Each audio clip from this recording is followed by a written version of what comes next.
بسم اللہ الرحمن الرحیم الصلاۃ والسلام علی رسولہ الکریم وعلی آلہ وصحبہ اجمعین۔ تبلیغ کا کام 1926 میں مولانا الیاس صاحب رحمۃ اللہ علیہ نے شروع کیا۔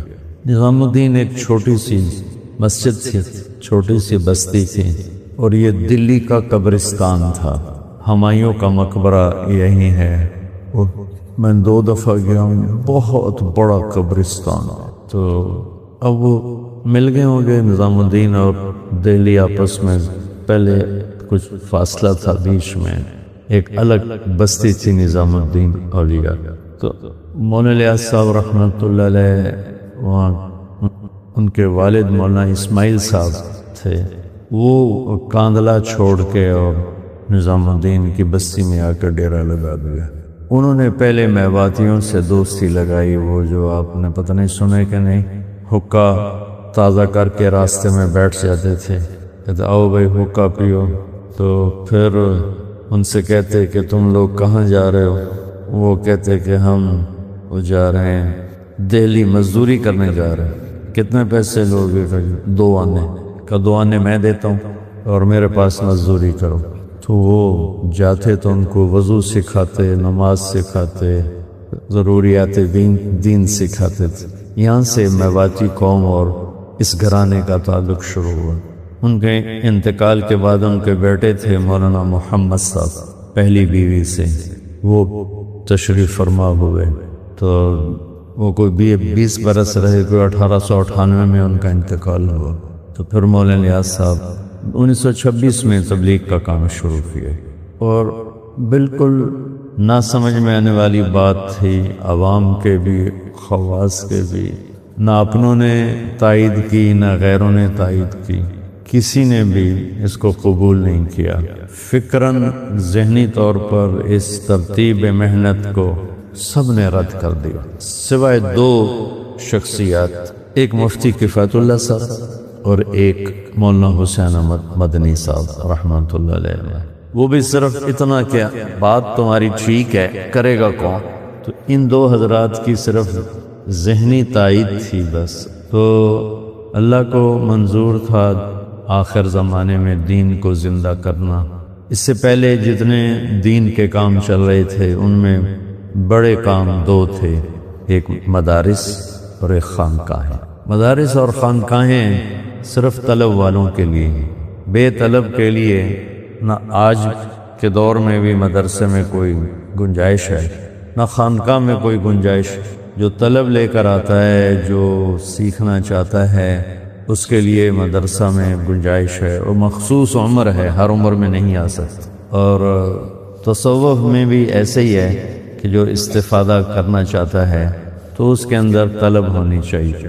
تو طلب والا معاملہ بہت ٹھنڈا پڑ چکا تھا، اور بے طلب لوگ بہت زیادہ تھے، اور انگریز کی 100 سال حکومت نے دین سے ویسے ہی فاصلے پیدا کر دیے تھے۔ تو پھر اللہ تعالیٰ نے مولانا الیاس صاحب کو یہ رخ سمجھایا کہ خود چل کے جاؤ۔ یہ سارا کام الہام ہوا۔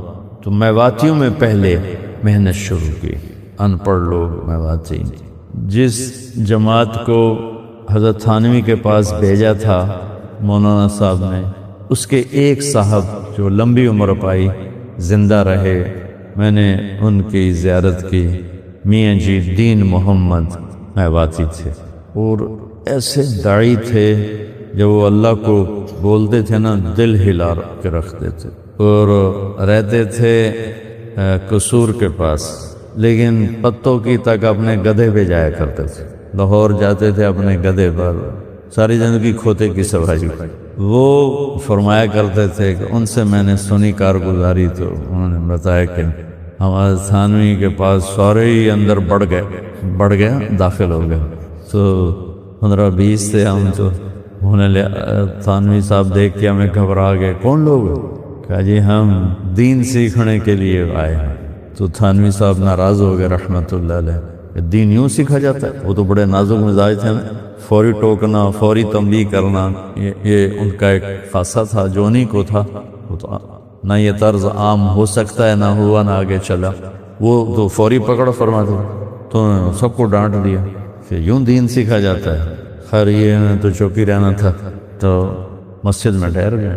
تو عصر کے بعد جب گشت ہوا تو اس میں حضرت تھانوی نے جستجو کے طور پر تجسس، مولانا ظفر احمد تھانوی اعلیٰ السنن والے، ان کے بھتیجے بھی تھے اور خلیفہ بھی تھے، ان کو کہا ان کے ساتھ جاؤ۔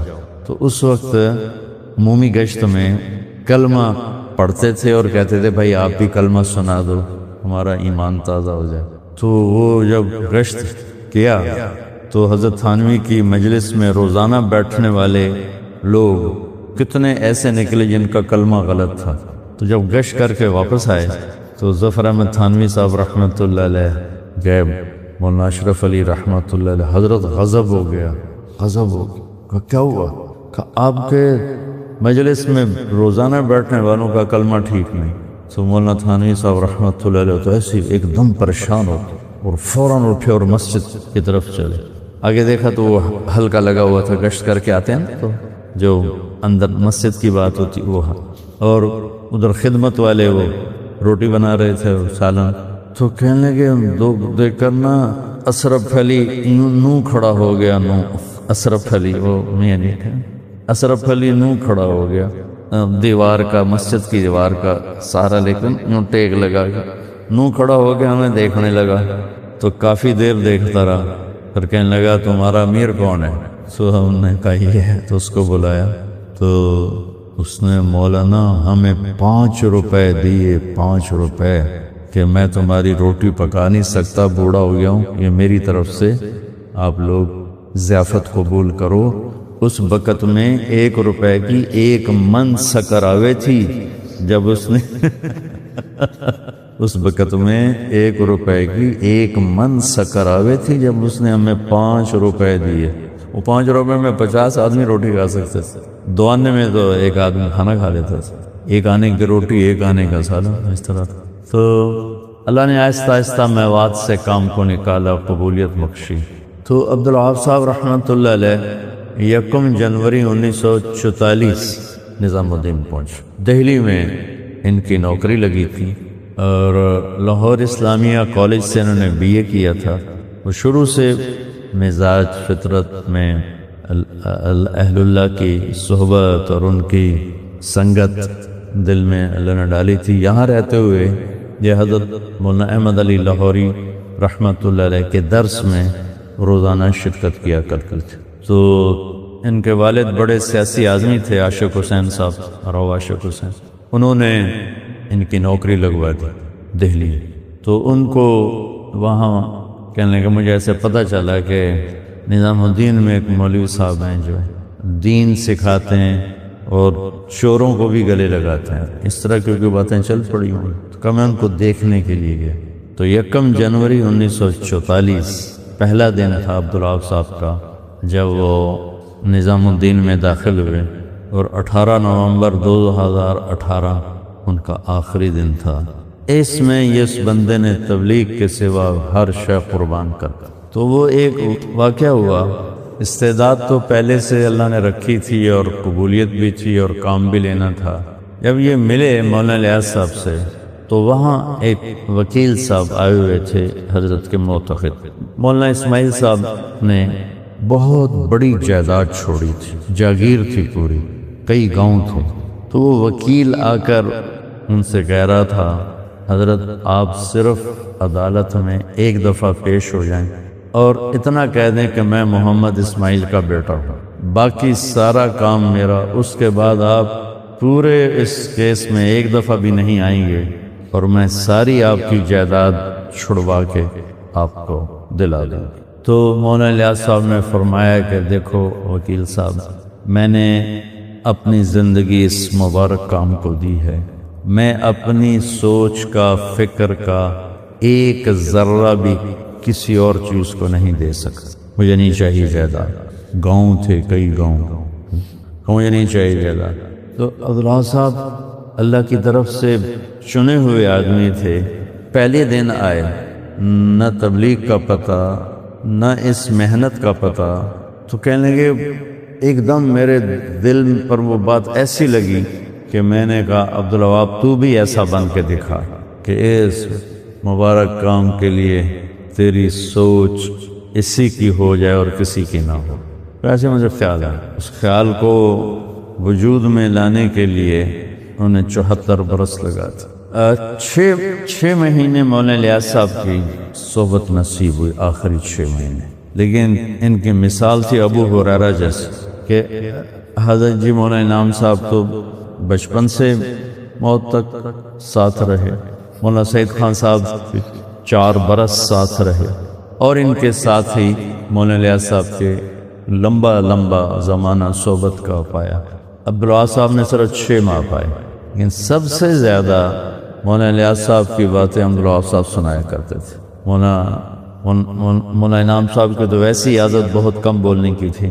مولانا سعید خان صاحب رحمۃ اللہ علیہ کے ساتھ میں 12 برس رہا، عبدالوہاب صاحب کے ساتھ 50 برس، 48 سال ہو، تو مولانا الیاس صاحب کی اتنی باتیں سناتے تھے تو مجھے حضرت ابو ہریرہ یاد آ جاتے تھے کہ جو آئے سب سے آخر میں، آخری صحابہ میں ہیں، اور سب سے زیادہ حدیثیں حضرت ابو ہریرہ کی طرف منقول ہیں کہ وہ اصحاب صفہ میں جا بیٹھے، نہ کھانے کی پرواہ نہ گھر کی پرواہ، اور سارا دن بس منتظر رہتے تھے۔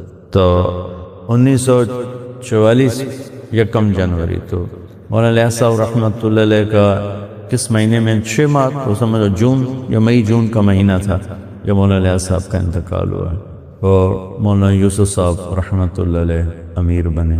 اور حیرت کی بات ہے کہ مولانا یوسف صاحب رحمۃ اللہ علیہ امیر بننے تک انہیں تبلیغ کے کام کا شرح صدر نہیں تھا، بلکہ خود فرماتے تو مجھے 100 اعتراض تھے، ایک اپنے باپ کے مرنے تک مجھے تبلیغ پہ 100 اعتراض تھے۔ وہ علمی لائن کے آدمی تھے، لکھنا پڑھنا یہ ان کا مشغلہ تھا، ذوق تھا۔ طحاوی شریف جیسی کتاب کی شرح 22 سال کی عمر میں لکھ دی، کمال کر دیا۔ تو مولانا یوسف صاحب امیر بنے تو وہ نسبت کا انتقال جو ہوتا ہے وہ اللہ نے وہ کیا۔ مولانا منظور نعمانی صاحب رحمۃ اللہ علیہ مولانا زکریا صاحب سے ملے اور ان سے کہا کہ لگتا ہے مولانا الیاس صاحب کا آخری وقت ہے، تو اب آگے کیا ہوگا؟ تو مولانا زکریا صاحب نے فرمایا کہ کبھی تو ایسا ہوتا ہے کہ جب بھی کوئی اللہ کا بندہ دنیا سے جاتا ہے تو اس کی جگہ لینے والا کوئی نہ کوئی تیار ہو جاتا ہے، تو وہ اس کی جگہ لے لیتا ہے۔ کبھی ایسا ہوتا ہے تیار نہیں ہوتا ہے کوئی بھی، اچانک اللہ اس کی نسبت کو کسی کی طرف منتقل کرتا ہے اور اس کی جگہ لے لیتا ہے۔ تو مولانا زکریا صاحب نے فرمایا کہ میں نہیں دیکھتا ہوں کوئی مولانا الیاس کی جگہ لے گا، مولانا الیاس کے آخری سانس ہیں، اور کوئی ایک آدمی ان کی جگہ لینے والا میری نظر میں نہیں ہے۔ لیکن جس طرح چچا جان سکن دوسری بیوی سے مولانا یحییٰ صاحب پہلی بیوی سے، مولانا الیاس صاحب دوسری بیوی سے، جس طرح چچا جان نے زندگی گزاری ہے، مجھے لگتا ہے کہ اللہ ان کی اس محنت کو ضائع نہیں کرے گا، اور یہاں دوسری چیز ظاہر ہوگی کہ نسبت منتقل ہوگی۔ اب جس کی طرف بھی منتقل ہوگی وہ یہ جگہ سنبھال لے گا۔ تو پھر مولانا الیاس صاحب رحمۃ اللہ علیہ نے ان حضرات کو بلا کر فرمایا کہ اللہ نے کہا نہیں دیکھ سکتے ہو کہ نہیں، ایک باری تو ویکھا آپ پہ ویکھی جس۔ تو اللہ نے کہا حدیث قدسی، یا موسیٰ لن ترانی لن یرانی حی الا مات ولا رطب الا تفرح ولا یابس الا تدہدہ انما یرانی اہل الجنہ الذین لا تنام اعینہم ولا تبلا ثیابہم ولا یفنى شبابہم۔ موسیٰ یہاں نہیں دیکھ سکتے، یہاں جو مجھے دیکھے گا مر جائے گا، خشک دیکھے گا بکھر جائے گا، تر دیکھے گا خشک ہو جائے گا، زندہ دیکھے گا مر جائے گا۔ مجھے دیکھنا ہے تو میری جنت میں آ، میں ان لوگوں کو اپنا آپ دکھاؤں گا جن کی آنکھ نیند سے پاک ہوگی، جن کے جسم بڑھاپے سے پاک ہوں گے، جن کی زندگی موت سے پاک ہوگی، وہ مجھے دیکھ سکیں گے، میں ان کو اپنا آپ دکھاؤں گا۔ اتنی بڑی طاقت دے کر پھر دکھائے گا، اور اپنے نبی کو اسی وجود کے ساتھ یوں پردے ہٹا۔ ثم دنا فتدلى فكان قاب قوسين او ادنى میرے بھائیوں، میرے عزیزوں، انسان قرآن کے علم کے بغیر اندھا ہے، جاہل ہے، کمار ہے، جانور ہے۔ اولئک کالانعام بل ہم اضل، یہ جانور ہیں جو میرے رب کا قرآن نہیں جانتے، میرے رب کا علم نہیں جانتے، میرے رب کو نہیں پہچانتے، نور نبوت کو نہیں دیکھتے، اور آفتاب رسالت کو نہیں پہچانتے اور جانتے۔ ان کو اللہ کہتا ہے یہ جانور۔ جانوروں نے فریاد کی، یا اللہ ہم کو تو جو مانتے ہیں جانتے ہیں، ہمیں تو ان جیسا نہ، ہم سے تو تشبیہ نہ دے۔ تو پھر اللہ نے کہا بل ہم اضل، اچھا توڑے نال تشبیہ نہیں دیتا، یہ اپنی ذات میں سب سے زیادہ بھٹکے ہوئے گمراہ ہیں، کیونکہ جانور تو اللہ کو جانتے ہیں۔ یہ کہتا اللہ ہے ہی کوئی نہیں، جانور اللہ کے سامنے سر جھکاتے ہیں، یہ کہتا نماز ہے ہی کوئی نہیں۔ کل قد علم صلاته وتسبیحه وان من شیء الا یسبح بحمده، یہ تو اللہ تعالیٰ قرآن میں کہہ رہا ہے سبح للہ ما فی السماوات والارض وهو العزیز الحکیم، یہ تو اللہ کہہ رہا ہے یسبح له ما فی السماوات۔ ایک بات یاد آئی، اللہ تعالیٰ نے تھوڑی تھوڑی صرف ابھی بھی یاد ہے مجھے، مصدر، ماضی، مضارع، امر، ٹھیک ہے؟ اگرچہ میرا پڑھنا پڑھنا تو نہیں رہا، لیکن میں نے نا اپنے دور میں ان لوگوں کو تکرار بھی نہیں کرتے اور مطالعہ بھی نہیں کرتے، ہمیں مولوی بنے بیٹھے، میں نے کتابوں کو زبانی یاد کیا ہوا تھا، اب تو خیر بھول گیا، ما حرج خواندہ ہیں فراموش کر لیں اللہ حدیث تبلیغ تکرار میں کنے تھوڑی سی تبدیلی کے ساتھ۔ تو میں قرآن کی بلاغت اور فصاحت، سبحان الذی اسرا بعبدہ لیلا، مصدر سے پہلی دفعہ جب اللہ نے سبحان کو ذکر کیا تو مصدر سے شروع کیا، سبحان الذی اسرا، پھر جب اس سے آگے چلا تو یسبح نہیں، سبح للہ ما فی السماوات والارض وهو العزیز الحکیم، پھر ماضی سے مضارع میں گیا سورہ جمعہ، یسبح للہ ما فی السماوات وما فی الارض الملک القدوس العزیز الحکیم، پھر مضارع سے امر پہ آیا سبح اسم ربک الاعلی الذی خلق فسوى والذی قدر فہدى والذی اخرج المرعى فجعله غثاء احوى، سبحان، سبح، یسبح، سبح اسم ربک الاعلی، یہ قرآن کا حسن ہے، یہ کلام کی بلاغت ہے۔ ہماری بدقسمتی ہے کہ ہم قرآن کے حسن کو نہیں پہچانتے، ہم اس حد تک نہیں پہنچتے جہد کر کے کہ قرآن کا حسن دیکھ سکیں، تو اس پر پردہ ہی پڑ رہتا ہے، پردہ ہی پڑا رہتا ہے۔ ایسے ہی ہماری مثال اس کی ہے جو اندھا ہو، بیوی بڑی خوبصورت، خود بیچارہ اندھا ہے، بیوی بڑی خوبصورت ہے، تو کیا کرے گا، دیکھ نہیں سکتا۔ تو یہ ہمارے سارے بچے اور میں مجھ سمیت ہم ایسے ہیں کہ اللہ نے ہمیں قرآن کے ساتھ جوڑا، حدیث کے ساتھ جوڑا، اس کا احسان ہے، لیکن ہمارے پاس وہ بینائی نہیں جس سے ہم حسن قرآن کو دیکھ سکتے، حسن حدیث کو دیکھ سکتے۔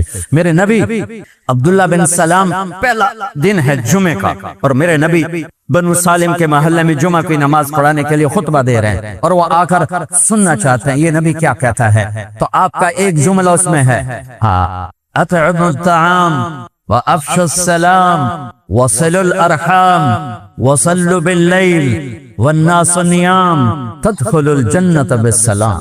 کیا موسیقی ہے، کیا نغمہ ہے۔ تو عبداللہ بن سلام کہنے لگے یہ کلام صرف نبی کہہ سکتا ہے، اور کسی میں اتنی طاقت نہیں ہے کہ اتنا خوبصورت جامہ پہنا سکے الفاظ کا، یہی سچا نبی ہے۔ چند جملوں میں وہ پہچان گئے کہ یہ فصاحت، یہ کمال صرف نبی کو حاصل ہے، شاعروں کو نہیں ہے۔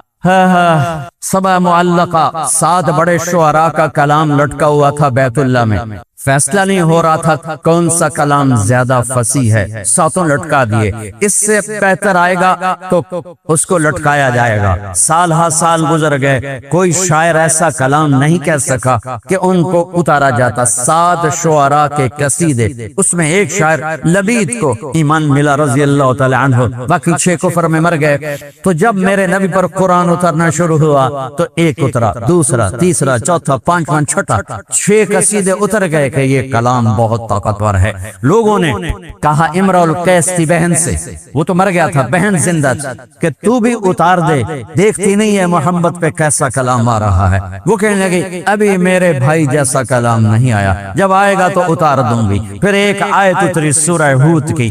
قرآن سارا بہت فصیح ہے، اور پورے قرآن کی افصح آیت فی القرآن، قرآن کی سب سے فصیح آیت 19 الفاظ اور 21 اقسام بلاغت، 19 الفاظ اور 21 اقسام بلاغت.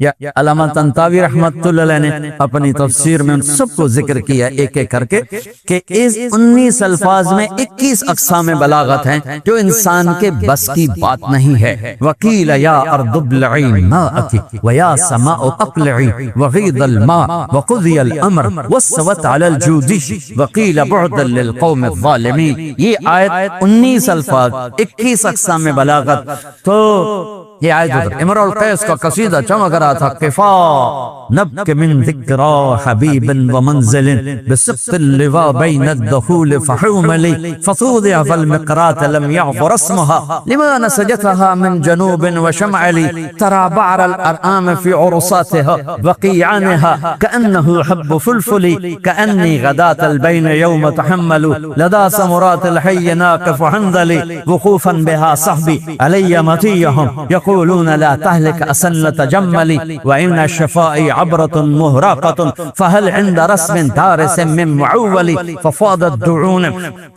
دموع العين مني سبابة على النحر حتى بل الدمع محملي. یہ اس کی ابتدا ہے. یہ عالی شان قصیدہ ہے جو امرؤ القیس کا ہے. جب یہ آیت آئی تو اس کی بہن نے کہا اس کلام نے میرے بھائی کے کلام کو توڑ دیا ہے، اور جا کر قصیدہ اتار دیا کہ وہ حسن کلام کو جانتے تھے. میرا دکھ یہ ہے ہم نہیں جانتے. مجھے یہ چیز سب سے زیادہ تڑپاتی ہے جب کبھی کوئی کتاب سامنے ہوتی ہے کہ ہائے کاش کہ ہم اس کے حسن سے پردہ اٹھا سکتے اس کا، کیونکہ یہ ایمان بالغیب نہیں، یہ ایمان بالمحسوسات میں سے ہے کہ قرآن کا علم حسی ہے، محسوس ہونے والی چیز ہے، محسوس ہونے والی چیز ہے. عبداللہ بن مقفع ایک ایرانی عربی کا بادشاہ تھا، اور عرب بھی اس کے سامنے گھٹنے ٹیکتے تھے، پارسی تھی. تو لوگوں نے اس سے کہا غیر مسلم کہ تو قرآن کے مقابلے میں کلام لکھ، تیرا گھر سونے چاندی سے بنا دے. انہوں نے کہا مجھے 1 سال کی مہلت دو. 1 سال وہ بندہ صرف ضرورت کے لیے گھر سے نکلتا ہے اور سارا سال بیٹھ کے کلام لکھ رہا ہے، کلام لکھ رہا ہے، کلام، حتیٰ کہ 1 سال کے بعد وہ تیار کر کے کہتا ہے یہ کلام مسلمانوں کی کتاب کے برابر ہو گیا ہے. تو اب وہ لکھ کے باہر نکلتا ہے. پہلا دن ہے آج، وہ تھوڑا سا آزاد ہو کے باہر نکل رہا ہے کہ میں آج مسلمانوں کا مقابلہ کر چھڑیا. گلی سے گزرتا ہے، گلیاں تنگ ہیں. ایک گلی میں گھر کی کھڑکی کھلی ہوئی ہے اور اس کھڑکی کی طرف منہ کر کے ایک بچی قرآن پڑھ رہی ہے. جب اللہ کسی کو ہدایت دیتا ہے، اب یہ یوں گزرا اور یہاں سے اس کو آواز آئی، اس بچی کی تلاوت کی. قیل یا ارض ابلعی ماءک ویا سماء اقلعی وغیض الماء وقضی الامر واستوت علی الجودی وقیل بعدا للقوم الظالمین. تو ایسے کانپنے لگا، کہنے لگا یا صفا، ہائے مر گیا، میرے 1 سال کی محنت کو یہ چند جملے کھا گئے، یہ چند جملے کھا گئے. واپس گیا، پھاڑ کے آگ میں ڈال کے کہنے لگا لا الہ الا اللہ محمد رسول. آپ لوگ خوش قسمت ہو کہ آپ اپنے اداروں میں پروان چڑھے ہو جہاں قرآن پڑھایا جا رہا ہے، یہاں قرآن پڑھا جا رہا ہے، یہاں سیکھا جا رہا ہے، یہاں سکھایا جا رہا ہے. یہ جنت کے باغیچے ہیں، یہ جنت کے بھاؤ ہیں، اور یہ اللہ کی رحمت کے مراکز ہیں، مدارس، مراکز، خانقاہیں جہاں اللہ کا نام سکھایا جا رہا ہو کسی بھی شکل میں. یہ اللہ کی بہت بڑی نعمت، اللہ کے عذاب کو ٹالنے والے یہ نظام ہیں جو اللہ نے ہمیں عطا فرمائے ہیں. پوری دنیا پھر کے بتا رہا ہوں، پوری دنیا اللہ نے مجھے بہت پھرایا، نصیب میں رزق بکھیر دیا تھا، میں اس کو چنتا پھرا. پوری دنیا پھرنے کے بعد عقیدت کی وجہ سے نہیں، بصیرت کے ساتھ بتا رہا ہوں کہ پوری دنیا میں یہ مدارس کا نظام کوئی نہیں. اس سے بڑے علماء ہوں گے، میں اس کا دعویٰ نہیں کرتا ہوں، فوق کل ذی علم علیم، لیکن ایسے ادارے، ایسے طلبہ، ایسے علماء کس لحاظ؟ قربانی کے لحاظ. پوری دنیا میں کوئی نہیں، پوری دنیا میں کوئی بچہ 11 سال علم کے لیے نہیں دیتا، 3-4 سال میں علامہ بن کے وہ ڈگری لے کے فارغ ہو جاتا ہے. یہ ہمارے بچے 11 سال وفاق کے نظام سے اگر شروع سے چلے، یہ 11 سال دیتے ہیں. یہ چٹائیوں پہ سلتے ہیں، یہ روکھی سوکھی کھاتے ہیں، اور ان کو پڑھانے والے علماء علماء وہ اتنی تھوڑی تنخواہ لیتے ہیں کہ نزلہ ہو جائے تو اللہ کی قسم اپنی تنخواہ سے وہ دوا کے پیسے ان کے پاس نہیں ہیں. بچے کی شادی کرنا تو بڑی دور کی بات ہے، گھر بنانا تو بڑی دور کی بات ہے. زندگی بھر چٹائیوں کے ساتھ سل کے بیٹھتے ہیں اور اپنی جوانی کو دو پہ لگاتے ہیں، اپنی صحت کو دو پہ لگاتے ہیں، اور چند ہزار پر. اور یہ ایسے لوگ ہیں اگر یہ خود کفیل ہوں تو یہ مدرسے سے ایک پیسہ نہ لیں، یہ مجبور ہو کر صرف اتنا لیتے ہیں کہ روٹی کھا سکیں بس. اور یہ اس طرح سل کے بیٹھ جاتے ہیں کہ چٹائی کے ساتھ چٹائی بن جاتے ہیں. ایسی قربانی والے علماء پوری دنیا میں کوئی نہیں، اور ایسی قربانی والے بچے پوری دنیا میں کوئی نہیں. اولئک، وہ ہے نا ہمارا فرزدق، اولئک آبائی فجئنی بمثلہم اذا جمعتنا یا جریر المجامع. اور فرزدق سے معذرت کر کے تھوڑی سی تبدیلی کروں، اولئک ابنائی فجئنی بمثلہم، اولئک ابنائی فجئنی بمثلہم اذا جمعتنا یا جریر المجامع. فرزدق زندہ ہوتا تو مجھے شاباشی دیتا. اللہ کی قسم میرے بھائیو، آپ سب مجمع عوام بیٹھے ہو، یہ رحمت ہیں یہ ادارے. میرا جی چاہتا ہے تو میں نے زکوٰۃ نہ دو، اصل مال یہ سب یہ محسن ہیں. محسن ملک شاہ سلجوقی، اس کا وزیر نظام الملک. اسلامی تاریخ میں نظام الملک اسلام پوری دنیا کے لحاظ سے اور بر صغیر کے لحاظ سے خانہ خانہ، ابراہیم خانہ خانہ، ان جیسا وزیر تاریخ نے نہیں دیکھا نہ جنا. خانہ خانہ صرف بر صغیر کی حد تک اور نظام الملک پوری اسلامی دنیا کی حد تک. ان کو لوگوں کو حسد تو انہیں شکایتیں لگانے شروع کر دی، ملک شاہ یہ مدرسے کھولتا جا رہا ہے اور خزانے پہ بوجھ ڈالتا جا رہا ہے، خواہ درویش کٹھے کر رہا ہے، یہ بہت زیادہ مال کو ضائع کر رہا ہے. تو بادشاہوں کے بھی کان کچے ہوتے ہیں، تو اس نے بلا لیا، کیا خزانے پہ اتنا بوجھ کیوں ڈال رہے ہیں؟ کہا عالم پناہ، جتنی تلوار والی فوج ضروری ہے اتنی دعا والی فوج بھی ضروری. میں آپ کے لیے دعا والی فوج تیار کر رہا ہوں. جب لوگ راتوں کو غفلت کے نیند سوتے ہیں، میں وہ نسل تیار کر رہا ہوں جو راتوں کو اٹھ کے روتے ہیں اور امت کے لیے دعائیں کرتے ہیں اور قرآن پڑھتے ہیں اور اللہ کا علم پڑھتے ہیں، اور اس نے آپ کو دیے کی لو پر اپنے آپ کو تھکاتے ہیں، کھپاتے ہیں. یہ وہ کام کرتے ہیں جو تلوار بھی نہیں کرتی. تو وہ اس نے کہا، ان کو وہ باپ کہا کرتا تھا کہ ملک شاہ 12 سال کا تھا جب اس کا باپ مر گیا، تو اس کو نظام الملک نے پالا پروان چڑھایا، تو اس کو بھی باپ ہی کہتا تھا، والد محترم آپ اور مدرسے بنائیں، آپ اور یہ نظام بنائیں. میں اس فوج کا تلوار والی فوج سے زیادہ محتاج ہوں. یہ اس مالک کا انعام ہے، کرم. اگر سے دنیا والے پیسے کو دیکھتے ہیں، مال کو دیکھتے ہیں، چیزوں کو دیکھتے ہیں، تمہاری دنیا کے والوں کی نظر میں کوئی حیثیت نہ ہوگی. پہلے بھی ایسا ہوتا رہا، آج بھی ایسا ہوتا ہے اور ہوتا رہے گا اور آئندہ بھی ہوتا رہے گا. لیکن قیمت لگانے والا جس دن قیمت لگائے گا، کون سا دن ہے؟ یوم یجعل الولدان شیبا السماء منفطر به كان وعده مفعولا. کون سا دن ہے؟ یوم یفر المرء من اخیہ وامہ وابیہ وصاحبتہ وبنیہ لکل امرئ منہم یومئذ شأن یغنیہ. کون سا دن ہے؟ یود المجرم لو یفتدی من یومئذ ببنیہ وصاحبتہ واخیہ وفصیلتہ التي تقیہ ومن فی الارض جمیعا. آج جب ماں نہیں پوچھ رہی، باپ نہیں پوچھ رہا، بھائی نہیں پوچھ رہا، بیوی نہیں پوچھ رہی، اپنی اپنی مصیبت میں پڑے ہوئے ہیں. سورج قریب آ چکا ہے، جہنم بھڑک رہی ہے، جنت مہک رہی ہے، ترازو جھول رہا ہے، پل ہل رہا ہے، اور میرے رب کا اعلان ہوتا ہے، این الفقہاء این الملوک. بادشاہ کدھر ہیں؟ ایم پی کدھر ہیں؟ آ جاؤ. اعلان ہوگا، این الفقہاء، علماء کہاں ہیں؟ اس اعلان میں تو ساری امتیں شریک ہوں کہ پیچھے بھی علماء آج بھی آئیں. این الفقہاء، علماء کدھر ہیں؟ یہاں تو آپ کو پوچھتا کوئی، یہاں اللہ پوچھنے والا تو کسر نکلنے گئے. دوسرا اعلان ہوگا، این الائمہ، امام مسجد کدھر ہے؟ امام مسجد کدھر ہے؟ امام مسجد میں صرف یہ امت کھڑی ہوگی جو کہ با جماعت نماز اس امت کو ملی ہے. پہلی امتوں میں امامت کوئی نہیں، با جماعت نماز کوئی نہیں، تلاوت کوئی نہیں۔ پہلی امتیں اپنی کتاب کی حافظ نہیں ہوتی تھیں، صرف نبی کو کتاب یاد ہوتی تھی، باقی ایک سطر نہیں پڑھ سکتے تھے۔ ان کی نماز انفرادی، ان کی عبادت، ان کے لیے لفظ معبد عبادت کی جگہ، صومع اللہ کو یاد کرنے کی جگہ۔ مسجد کا لفظ اس امت کو ملا ہے، مسجد کا لفظ اس امت کو ملا ہے، باجماعت نماز اس امت کو ملی ہے۔ پہلی امتوں اپنی نماز میں اپنی کتاب نہیں پڑھتی تھی۔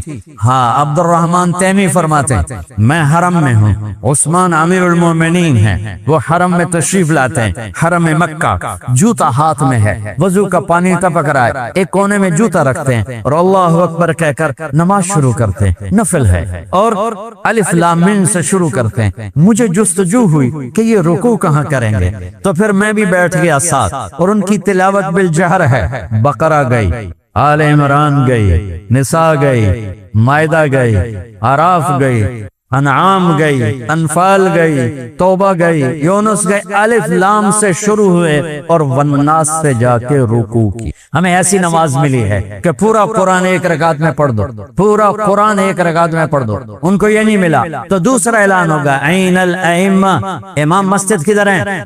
جو 2% کے لوگوں سے روزانہ گالیاں سنتے ہیں، تسی 5 منٹ لیٹ کیوں آئے ہو؟ تو ان پتہ نہیں نماز دا ٹائم 5:30 ہے، تسی 5:35 تے آ رہے ہو۔ یہ سود خور بھی ان کو گالیاں نکال رہے ہوتے، وہ بیچارہ چپ کر کے کھڑا ہوتا ہے، اچھا جی معافی چاہنا، لیٹ ہو گیا۔ آج اعلان ہو رہا ہے عین الائمہ، امام مسجد کدھر ہو؟ کھڑے ہو جاؤ، سب کھڑے ہو۔ تیسرا اعلان عین المؤذنون، جو بیچارے امام سے بھی زیادہ ذلیل ہوتے ہیں، انہوں نے ٹائلٹ بھی صاف کرنے، انہوں نے ٹوٹیاں بھی صاف کرنی، انہوں نے نالیاں بھی صاف کرنی، انہوں نے صفیں بھی بچھانی ہیں، اور پھر گالیاں بھی کھانی، اور یہ بھی سننا ہے کہ ایس فری تا تنخواہ ہے نہیں، پھر تسی اگلے مہینے لے لو، تسی ہوا کھاؤ۔ بہت پرانی بات ہے، ایک جگہ مولانا سعید خان صاحب رحمۃ اللہ علیہ کے ساتھ ضیافت میں مدعو تھے، ناشتہ تھا، تو وہ صاحب کھانا بہت مالدار، تو بڑے تنک کے کہنے لگے، ایک وہاں بیٹھے ہوئے تھے اور بزرگ، حضرت یہ ہمارے امام کو تو سمجھائیں، یہ پرانی بات ہے 86-87 کی بات، حضرت یہ ہمارے امام کو تو سمجھائیں، ہم نے اس کی 1500 روپے تنخواہ مقرر کی ہے، وہ کہتا ہے میری تنخواہ بڑھاؤ۔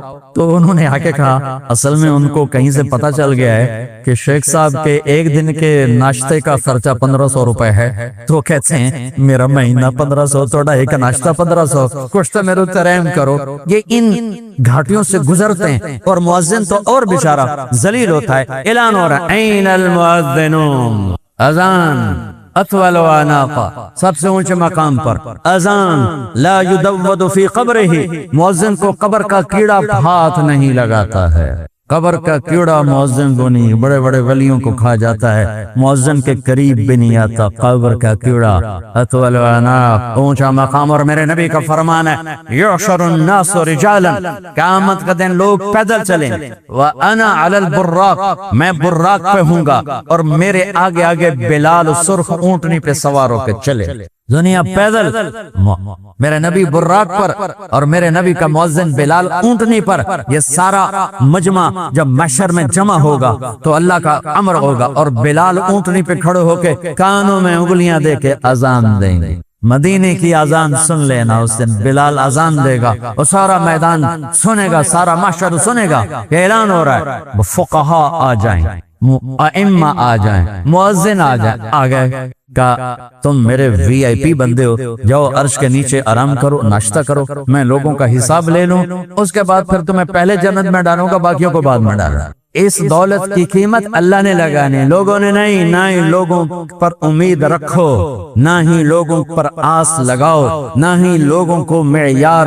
بناؤ، لوگ معیار نہیں ہیں۔ ان نبیوں تک کو انہوں نے خاک میں ملانے کے لیے کیا کیا بکواس کی ہے۔ تو اللہ قدردان ہے، اللہ قدردان ہے، اللہ قدردان ہے۔ یہ وہ علم ہے جو تمہیں اللہ سے ملاتا ہے، یہ وہ علم ہے جو تمہیں اللہ کے نبی سے ملاتا ہے، یہ وہ علم ہے جو تمہیں جنت کا راستہ بتاتا ہے، یہ وہ علم ہے جو تمہیں ماں باپ کا مقام بتاتا ہے، یہ وہ علم ہے جو تمہیں بیوی سے سلوک سکھاتا ہے، بیوی کو خاوند سے سلوک سکھاتا ہے، یہ وہ علم ہے جو رشتے ناطوں کی قدر سکھاتا ہے، یہ وہ علم ہے جو سچائی کا راستہ بتاتا ہے، یہ وہ علم ہے جو جھوٹ کے اندھیرے سے آشنا کراتا ہے، یہ وہ علم ہے جو جنت کی راہوں پہ چلاتا ہے، یہ وہ علم ہے جو جنت کے جہنم کے راستوں سے ہٹاتا ہے، یہ وہ علم ہے جو محبت کا درس دیتا ہے، یہ وہ علم ہے جو درگزر کرنے کے اخلاق دیتا ہے، یہ وہ علم ہے جو سخاوت سکھاتا ہے، بخل سے بچاتا ہے، یہ وہ علم ہے جو اللہ کے جھنڈے کو لہرانے کا درس دیتا ہے،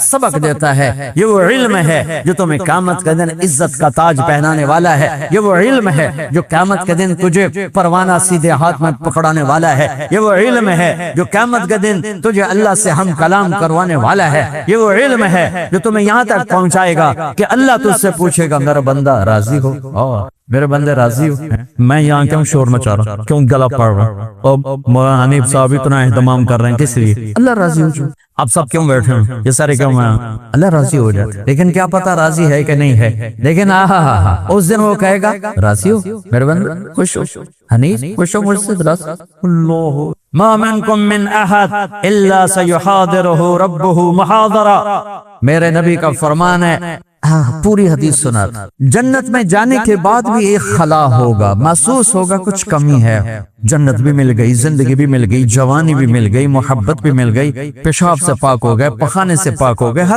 ہمارے ایک دوست ہے مولانا ولی محمد بڑے ذمہ، ہم جماعت میں کٹھے چلتے تھے، ان کے گھٹنے خراب تھے، تو اس زمانے میں یہ مسجدوں میں کموڈ نہیں ہوتے تھے، تو ان بیچاروں کو بڑی تکلیف ہوتی تھی پائلٹ جاتے ہوئے، اور بعد میں پھر میں نے ان کے لیے ایک وہ موبائل کموڈ بنوا کے گاڑی میں رکھ لیا تھا، تو ہماری جماعت چشتیاں میں تھی، چشتیاں بڑا بیکورڈ سا علاقہ، اور آج سے 25 سال پہلے، اور تو وہ بیچارے ٹوائلٹ میں گئے نا، تو میں باہر بیٹھا تھا، گرمیوں کے باہر نکلے تو پسینہ پسین، برا حال، تو یوں کر کے مجھ سے کہنے کے مولوی جی آئے اللہ تعالیٰ سائیں میں نے جنت تے ہگن تے موترن معاف کر دے، میں نے اور کچھ بھی نہیں چاہیے، اے اللہ میرا پیشاب پخانا معاف کر دے، میں نے کچھ نہیں چاہیے، وہ برا حاضر بیچارے گھٹنے ان کے بڑے درد کر، لا یبولون لا یتغوطون لا یستنشقون لا یبسقون، نہ پیشاب ہے، نہ پخانا ہے، نہ تھوک ہے، نہ ناک سے کوئی نزلہ ہے، پاک پاکیزہ،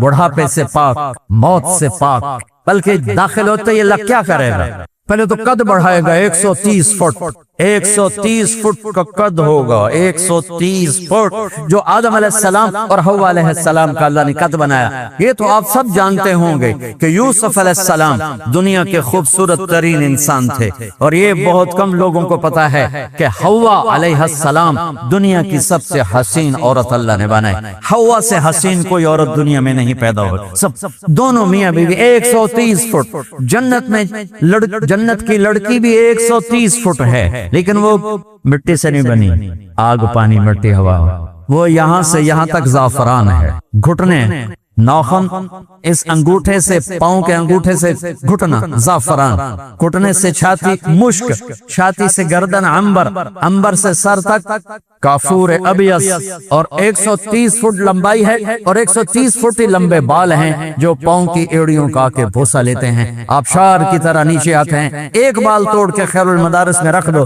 تو زمین سے لے کر آسمان تک نور ہی نور پھیل جائے گا۔ سبحان اللہ۔ ایک عرب کہنے کا اتنے لمبے قد کی ہمیں کیا ضرورت؟ میں نے کہا تم جاؤ جنت میں، تمہاری بیگم ہو 130 فٹ، تم ہو 5.5 فٹ، اور تینے تو بوجھے چی پالا۔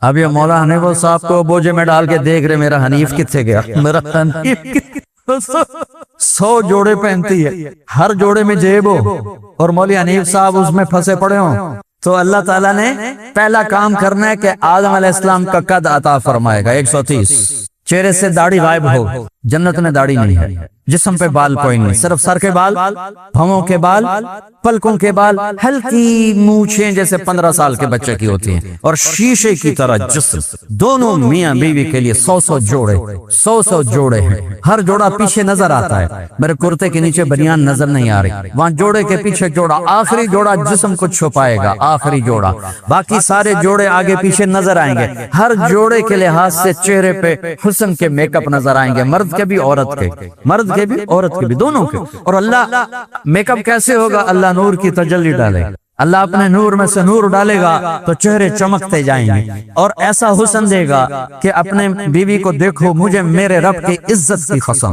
1000 برس بیٹھ کے دیکھتے رہو، دیکھنے کا مزہ بڑھتا جائے گا، بڑھتا جائے گا، بڑھتا جائے گا۔ بیوی تمہیں دیکھے گی، 10 لاکھ سال دیکھے، دیکھنے کا مزہ بڑھتا جائے گا، چونکہ ہر لمحے حسن اوپر جا رہا ہے، اوپر جا رہا ہے۔ یہاں حسن رکا ہوا ہے، لہٰذا 2 منٹ سے زیادہ نہ بیوی کو دیکھ سکتے نہ بیوی تمہیں دیکھ سکتے، بلکہ نہیں لڑ پاؤ گے، کیوں ویکھی جانے تو میں نے کیوں ویکھی جانا، کوئی وہاں ایسے حسن پرواز کر رہا ہے، پرواز کر رہا ہے، لہٰذا یہاں سے یوں کرے گا، یوں کتنی دیر لگے، یہ اللہ کی قسم اتنی میں ہی ایک دوسرے کا حسن ہزاروں گنا زیادہ جا چکا ہو۔ داؤد علیہ السلام کی شیریں زبان، ایوب علیہ السلام کا صابر دل، یوسف علیہ السلام کا حسن و جمال، اور عیسیٰ علیہ السلام کی عمر 33 سال، اور محمد مصطفیٰ صلی اللہ علیہ وسلم والے اخلاق اللہ تعالیٰ نصیب فرمائے گا۔ ان صفات کے ساتھ اندر جا رہے ہیں، ابیض اجرد امرد اکحل، آنکھوں میں سرما، داڑھی غائب، بدن کے بال غائب، سرخ و سفید رنگ، چمکتا دمکتا حسین رنگ، جنت میں پہنچے، جنت میں پہنچے۔ اور ایک خلا، سب کچھ موجود ہے، ایک خلا ہے، کہیں کوئی کمی ہے، کیا ہے سمجھ میں نہیں